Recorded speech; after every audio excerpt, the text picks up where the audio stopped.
You look at your person. All right. It seems like Muhammad had something about hair and women.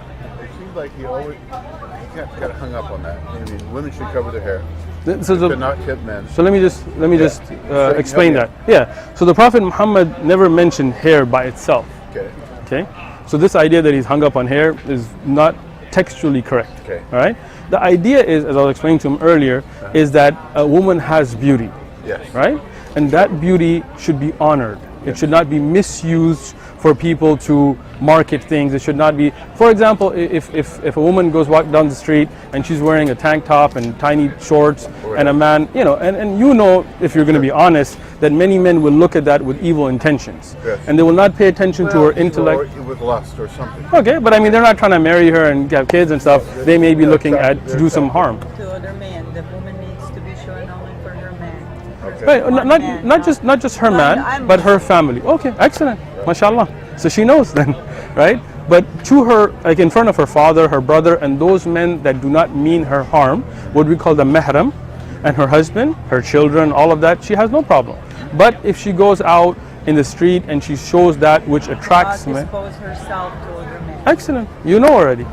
So is that cleared up now about being caught up on hair? Well, I kind of thought it was something along those lines. I'm just curious. Yeah, so the Prophet Muhammad had no fascination with hair. That's incorrect. Okay. But the idea is any part of the woman that can be attractive to a non-relative man should be covered, so she is saved from those types of men. Now men, unfortunately some men, not all men, are unable to control their desires. Sure. And that's a man's fault. That's why Allah says, خُلِقَ الْإِنسَانَ ضَعِيفًا, right? About a human being weak, have weaknesses. Men have this weakness. And that's why we see the rape and molestation and things that go on in the West more than other places, because we have put women in a place where they can be harmed. Right? So Islam wants to protect and honor the woman that way. And again, there are rules for men as well. Like I was telling them, you don't see me in a marble bag or Speedos walking around, right? Yeah, I understand this. And I know there's probably a good reason behind it. Why do they have to, why they require the cover? Excellent, great question, right? When you look at the Bible itself, you find verses about hijab, the covering, right?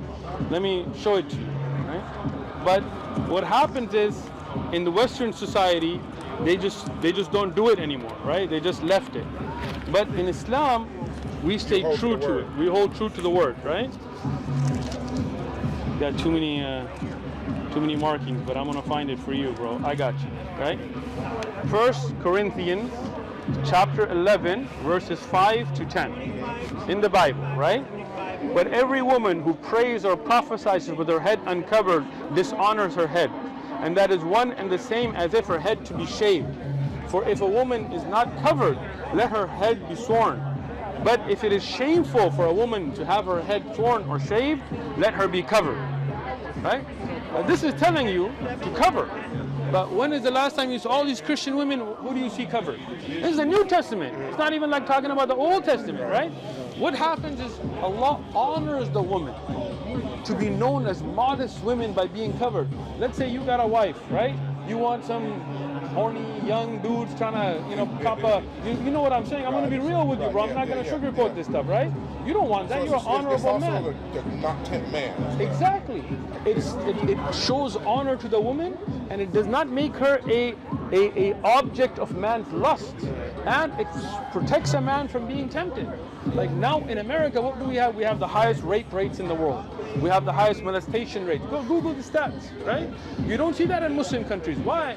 Because in Muslim countries, we don't play like that. Our women are protected and honored. Our women honor themselves.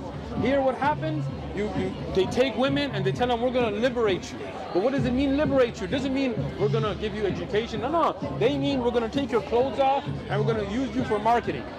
Right? And then what happens, you get these young guys that start to subjectify a woman as an object of sexual desire.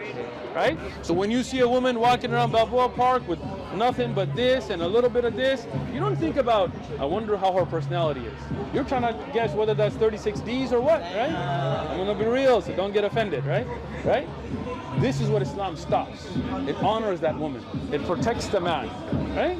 That's why our women are covered. How come you use the statement from the Bible to justify your statement? Excellent, because Christians, they show us the Bible, and they tell us this is the words of God, and they say they live by this, and when we show them the same Bible, they deny it, right? So we as Muslims, we live by the Quran. The Quran tells us that the order of hijab in Surah Al-Ahzab is there so you can know this woman is an honorable woman. So she is protected, and then men are not tempted. Right? That temptation begins with the look. Right? You look at something, it begins the temptation.